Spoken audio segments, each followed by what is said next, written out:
এবারে সাকিবের বিরুদ্ধে ২৫০ কোটি টাকার শেয়ার কেলেঙ্কারির অভিযোগ। সাকিব সহ ১৫ সদস্যের বিরুদ্ধে নথিপত্র জব্দ করেছে দুর্নীতি দমন কমিশন দুদক। সাকিবের বিরুদ্ধে সরাসরি ২,৯৫,০০,০০০ টাকা আত্মসাতের অভিযোগ রয়েছে।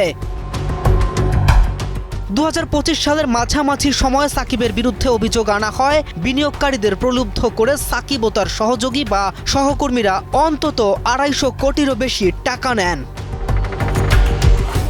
আবুল খায়ের হিরুর মধ্যস্থতায় বেশ কিছু কোম্পানিতে বিনিয়োগ করেছিল সাবেক এই বিশ্বসেরা অলরাউন্ডার। পরবর্তীতে তিনি বিনিয়োগকারীদের প্রলুব্ধ করেছেন বলেও অভিযোগ আনা হয়েছে।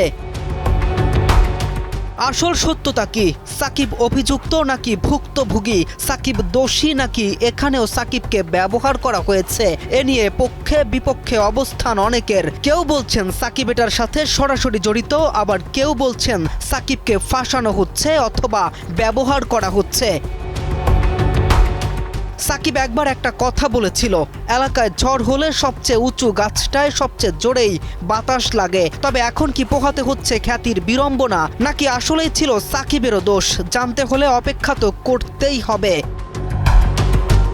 তবে ভক্তদের আক্ষেপ থাকতেই পারে, মাঠের দুর্দান্ত মানুষটা মাঠের বাইরে কেন এত বিতর্কিত? কেন নিজের জন্যই অধিকার হারালো লাল সবুজের জার্সি গায়ে আরও কিছুদিন মাঠ মাতানোর?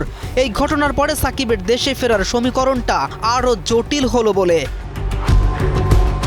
কে এম রাফিন, নিউজ 24।